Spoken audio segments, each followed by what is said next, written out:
looking very strong over there. Let's invite our next guest. Then Rahul Arora is joining us. He's the CEO of Nirmal Bank Institutional Equities. Rahul, good afternoon. Thanks for joining us.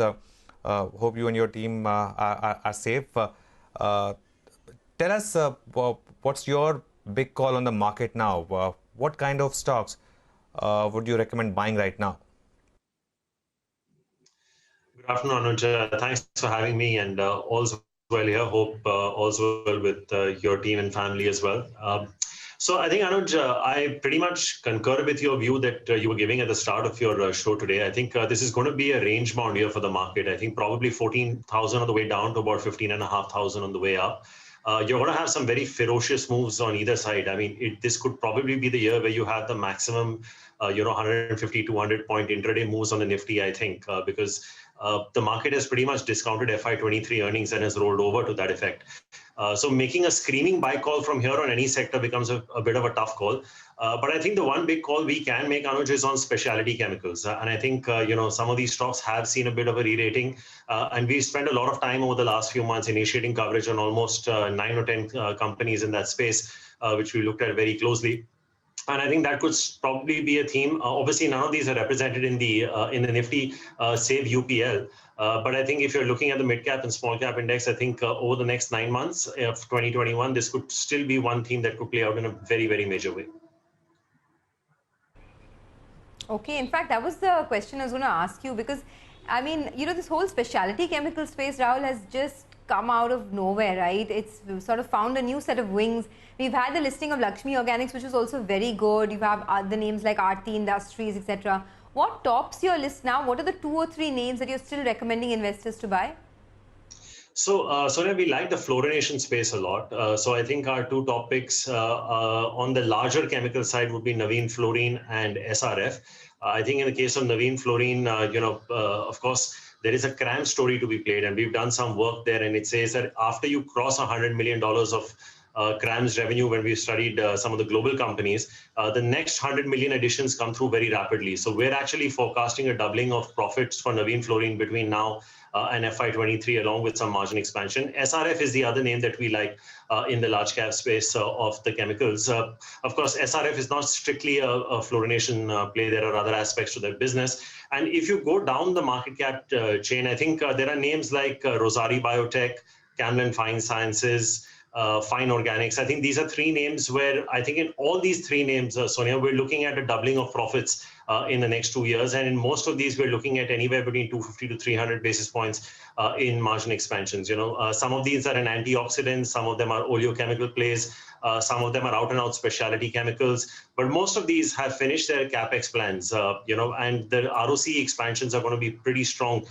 in most of these companies. I think most of the smaller ones, like I said, Rosari, Fine, or Camlin, these are companies that are 25-30% ROE, ROC businesses. Of course, the run-up has been sharp, but I still think there is enough and more money to be made. So I think these would probably be the 4 or 5 names on the chemical side that we would still like and recommend even from these current levels. Okay, Rahul, I think you had come out with a report on Concor. I think that was something which I found very interesting. There's been this whole debate about this railways and whether privatization would be as smooth or it's going to take some time. But tell us, what's the call here? So, Anuj, it's a very, very strong company. I mean, of course, I wouldn't say an overhang, but I'd say the upside risk to the company is the privatization and, what happens. But that's not the basis or the thesis of our call. Obviously, we're expecting the railway freight market share, which is currently at about 28-29% for Concor, to edge up to the mid-40s. It's not the cheapest company, I understand that, Anuj, but it's one of the premium PSU companies that you have going around. So, it's a very capital-intensive business. It's never, in the last few years, it hasn't done a double-digit ROE. But our call is by FY23, this will become a double-digit ROE company. And that is where you will see the margin re-rating, the valuation re-rating happening for this company. On the margin side, Anuj, I think they're taking a lot of cost control measures with respect to the salary component and the way they're getting out of the non-core businesses. So I think you'll probably see a 150 to 200 basis point margin expansion in Concor. Like I said, along with the freight market share that we are talking about going up from 28 to 45%. In terms of lead distances also coming down in terms of transportation is going to increase the the frequency and the want of containers. So I think given the kind of, it's practically a monopoly in more ways than one to speak at the kind of market share numbers that it has. But like I said, a double-digit ROE in a couple of years, negative working capital, free cash flow company coming to you at the kind of valuations that Concor is at, the privatization will only be the cherry on the top. So even though we have just about an 18-19% upside, Anuj, I think, if things go right from here over the next 5 years, I wouldn't be surprised if the stock even doubles from here, maybe even sooner. But like I said, this is not contingent on the privatization. I just think the pure business will take it there. Okay, all right. The other space I want to discuss with you, and I know that you've been bullish on it for a while, is a lot of these digital plays, right? Whether it was Affle India, Sterlite Tech, India Mart, Route Mobile, been one of the strongest players in the first phase of the lockdown. Do you think that they could still be sort of wealth creators, or has that story played out entirely? So when we look at the technology space right now, Sonia, I think our focus is probably shifting back towards the larger cap names. I think, with the kind of work that people are doing and with the onset of 5G that's coming through and, the kind of initiatives that companies like HCL Tech have taken with IBM and the kind of option value that it presents, I think from here, the kind of move that you've seen in the mid-cap IT companies, I think over the next 9 months, if you're taking 2021 as the benchmark, I think the focus might shift back to the larger cap names. I think all the frontline IT companies have done a remarkable job on the digital side.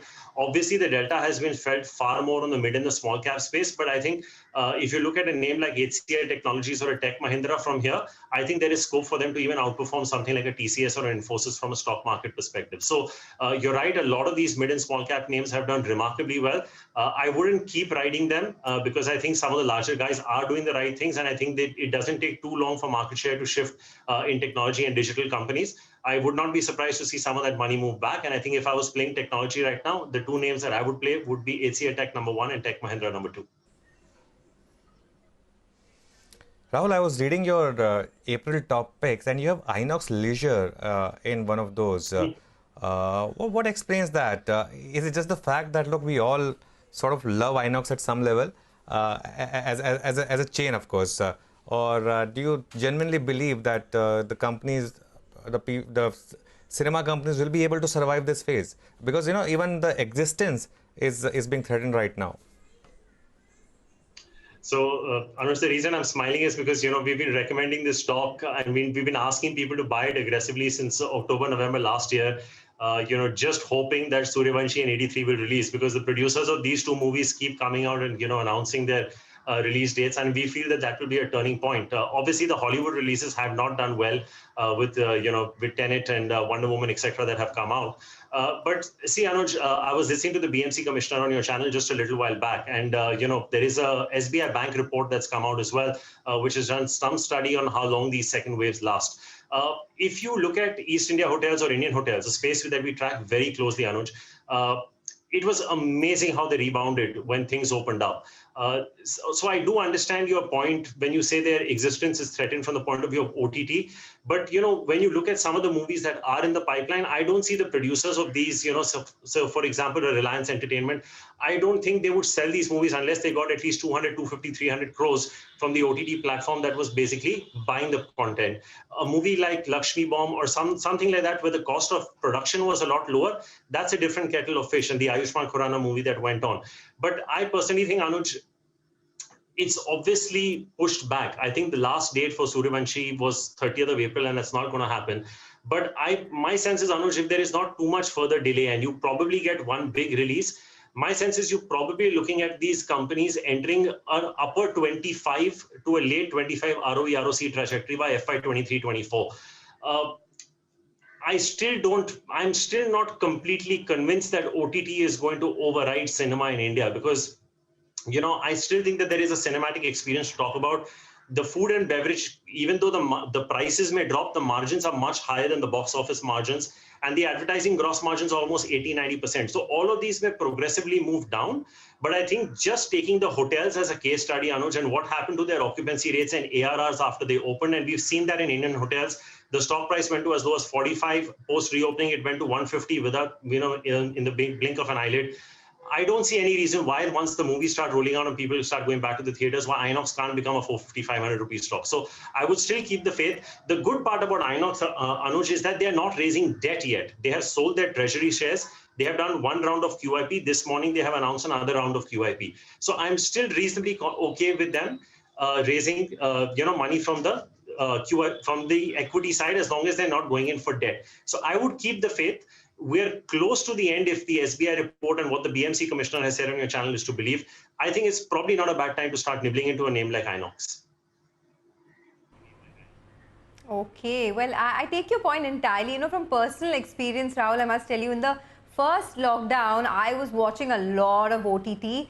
And right now, there's just this sense of fatigue that has kicked in, right? I mean, how much can you consume OTT? Beyond the point, you want to go out there and go to the theatre and get that experience. So I guess when it comes back, there'll be a big rush there, hopefully, at least for the sake of the distributors and the exhibitors. But I wanted just a final word from your end on, a space that has now come back into action, which is the not just the auto stocks, but the auto NBFCs. So whether it's a Chola Finance, which is sitting at a fresh 52-week high today, you have M&M Finance that has bounced back in a big way, Sundaram as well.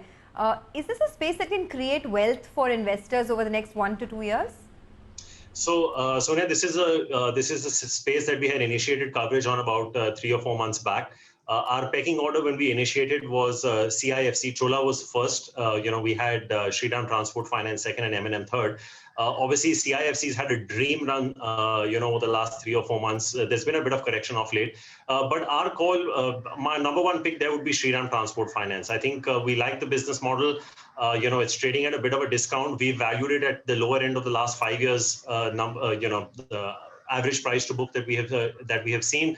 The NPA numbers are coming down. I know the last reported number was in excess of about 7%, but we're progressively expecting it to go down, to about 5.5%, and then probably even inch lower than that as we enter FY 23-24. So the upside we currently have on Shriram is about 25%. Like I said, we're valuing it at the lower end of the last 5-year average. But from an upside perspective, if I was to compare it to a Chola, which was our top pick till very recently, I think this still has some room to go. I think Mahindra would probably be third on that list right now. And of course, I saw the CEO interview on your channel a few days back. There's likely to be some corporate action or something happening with the Mahindras as far as the banking goes and the way, shape and form that takes. So I think that's probably a longer term play. But I think if there's one auto finance stock that we would be recommending right now, that would be Shriram Transport. Okay, all right, Rahul, it's always a pleasure speaking with you. There's so much to learn from you every time we chat. We hope to chat again very soon. Thanks a lot for joining us. So that's Rahul Arora talking about a wealth of stocks actually and some triggers over there. But Anuj, the good part is that the market has not given up on any of its gains. What's your sense? I mean, are we looking at, some sort of floor around these 14,700, 14,800 mark? Sonia, today's high is actually very important number. Today's high is 14,879.8. And I tell you why that's important is because it's almost a series high. The 1st April high was 14,883. After that, of course, you had seen the market the next day see that big decline. We'd gone to 14,459 on the low side. I think on a closing basis, the closing level has been 14,867. I think what we are doing right now is we are closing at somewhere around 14,820. Of course, there's still about 15 minutes to go. I think it all boils down to whether the bank nifty has made a bottom or not. Today it's up 1.5%, but that's the whole crux. Sonia, X of bank nifty, the market is actually way higher than the series peak. You could look at IT index, you could look at the metals index, you can definitely look at the mid cap index, you can look at the junior, you look at the small cap index. All these indices are way higher than when the series started and we made that first day high. It's only because of this sheer weight of the bank nifty that the nifty was not able to break out. But today we have seen a 500-point rally on the bank nifty. Let's see if there's an encore tomorrow. If that is the case, then I think perhaps that will answer your question on the affirmative. But I'll still repeat my point, which I have been making ad nauseum. And the only reason I'm doing it is because our audience is essentially retail. Is that don't get too hung up on the index. This is a big bull market playing out in the broader market, in the mid caps and the small caps. There's a massive party out there. You you have to participate. And if the market gives you opportunities like it did, say, last Friday or on Monday, then you have to take that. Look at the mid-cap index right now. You were alluding to some names like Graphite, HEG. I mean, there are tons of graphites out there. You just have to identify them and don't be too perturbed by what's happening on the index. Oh, absolutely. And you were talking about, of course, these HEG graphite stocks, specialty chemicals, mid-cap IT, NBFCs. I mean, the list is pretty endless, right? As you said, there's so much in the broader markets. But let's do one thing. Let's take a quick commercial break on that note. We'll come back with lots more. Our favorite segment, Dealing Room, coming up in just a bit. Some Deal Street chatter as well. And in moments from now, we'll get you some buy today, sell tomorrow calls.